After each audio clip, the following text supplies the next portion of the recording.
Hey everyone. So as I promised, this is the video on how to build yourself a turner. So let's start off with a few things. So first thing you need is the stand. I've already taken all of the supports off and everything, and so this is what you would get from me. I print these without any supports. This is an older design, so it has the circle. If you have the newer design, you may have a teardrop. Again, I print these without support. The teardrop actually makes it slightly easier to get the motor into the slot than the circle does, but it can be done with both. So this is the power supply.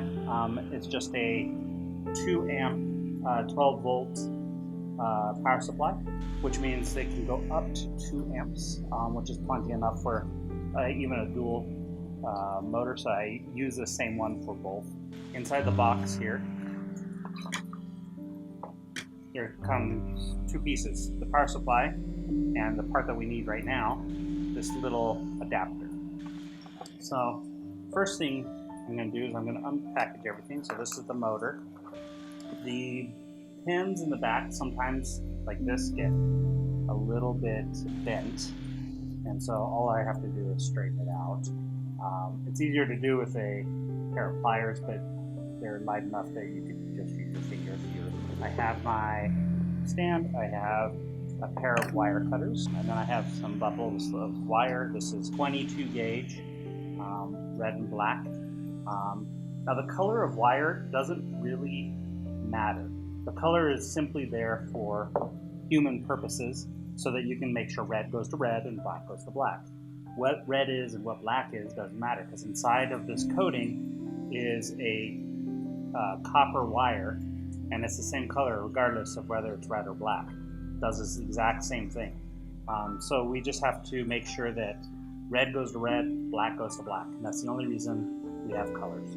Now I have a few templates for lengths, so you'll need 2, one red, one black of this length. And let's measure it, because I've actually never done this, to see how long it is. 7 3/4 inches. If you made it 8, that doesn't matter, as long as you're over that.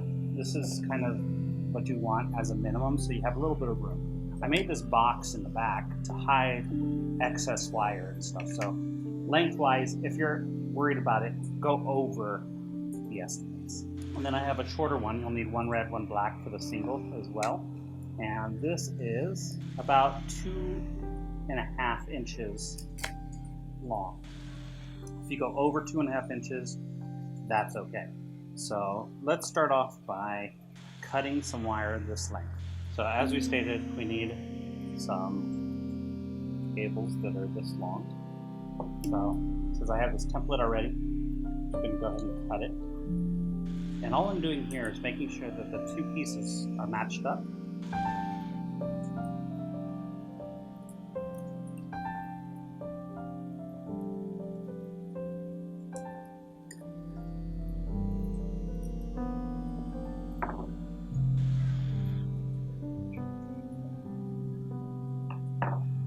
Okay, so now we have our wires that we need to make this turner. 2 long ones and 2 short ones. I'm going to go ahead and strip them. And what I do is I strip these, the short ones, a little piece off of each end.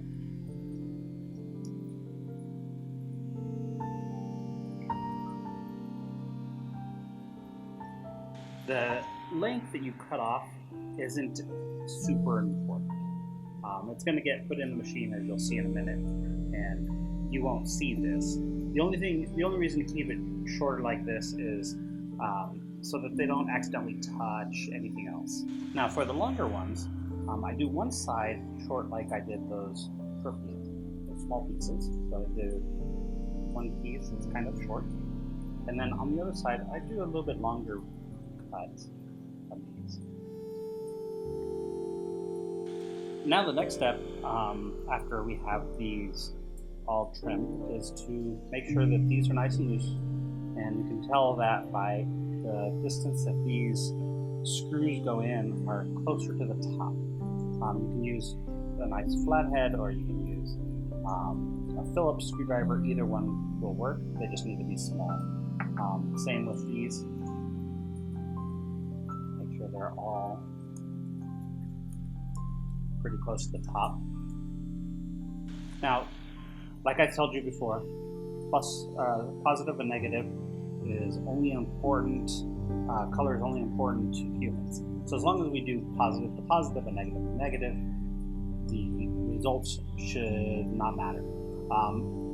To keep things standard, and so that I always remember on the fly, I chose black as positive. I know a lot of people choose red, but I chose black as positive. So all I do is I slide it into the end of the piece like this, and then I tighten it down.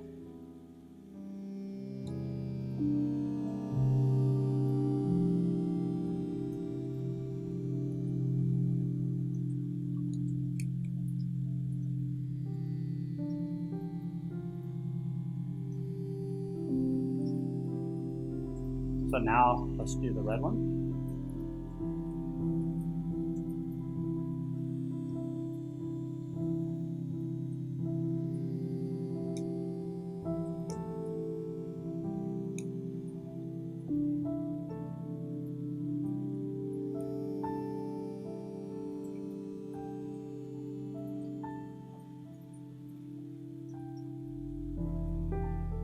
The next step is, if we look at the back of this thing, on the back side, there's power and motor. So power is ingest from this thing, and then motor is out to the motor. So all we're doing with electricity is we're making loops. Power it up. Remember, black, we chose positive. So I'm going to put that, as you can see here, on the power plus, and then there's power negative. So I match those up on here and push them in, and then just tighten it down.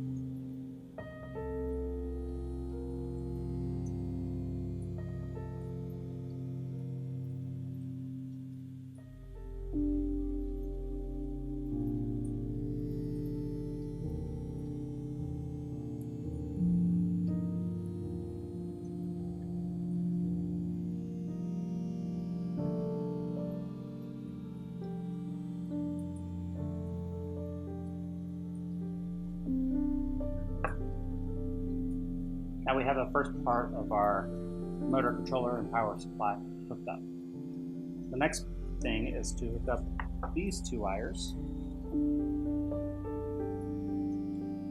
in the remaining slots. Again, look at the back, negative and positive. So red, we said, was negative, so we'll put that in here.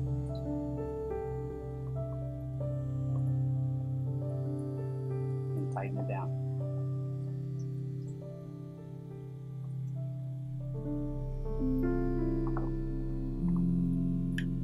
Positive in.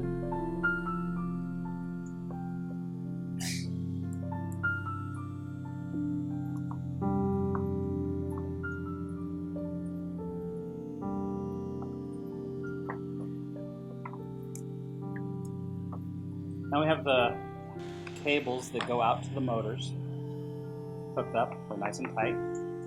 Now we want to start playing with the motor. We have our wires and we have our motor.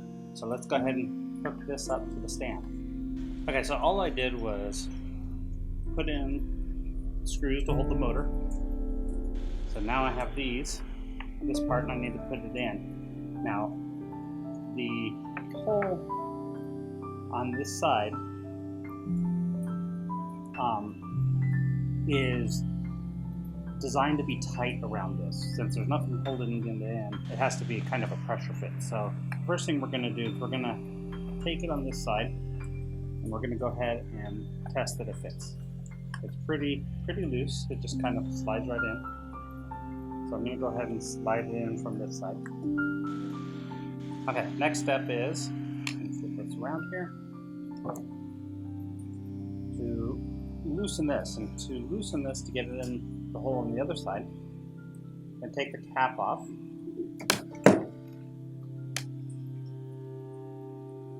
And all I have is this little knob with a nut around it. So I'm going to loosen this nut.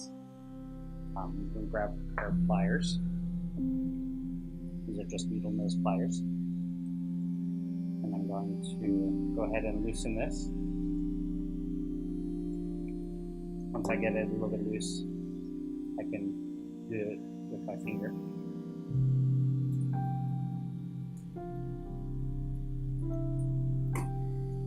Now, a nut and a washer come off, and the washer is important for putting it back together.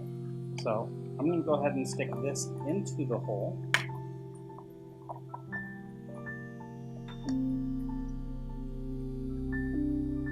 I'm going to use the washer, put it over the end.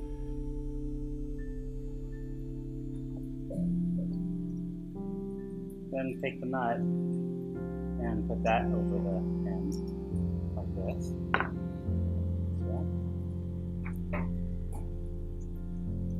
And using a finger just to hold the board in place, I'm just going to kind of tighten it as much as I can.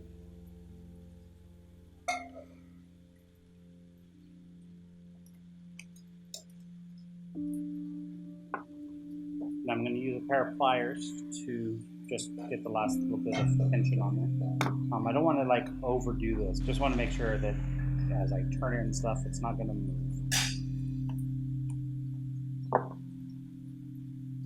Now I'm going to replace this, and usually I try to make the little tidbit button thing be at the bottom. I'll just slide it back on. The final step, so when we put the motor on, positive is going to be at the top and negative is going to be at the bottom. If you forget, you can look on the back here, and there will be a plus sign and a minus sign. I'm not sure you can see this on the camera. So I stick it through, I do the negative like this, and then I wrap the cable with my finger. And I do the same with the positive.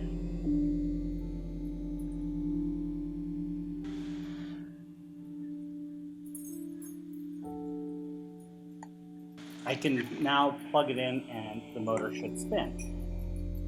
I usually do a test before I do the soldering. The soldering will be the next step. Now typically at this point I will test both turners prior to soldering, but this time I'm just going to solder them. And the solder is just to hold the wires on the back of the motor so they don't fall off. And I'm going to just take a little bit and solder it to the end.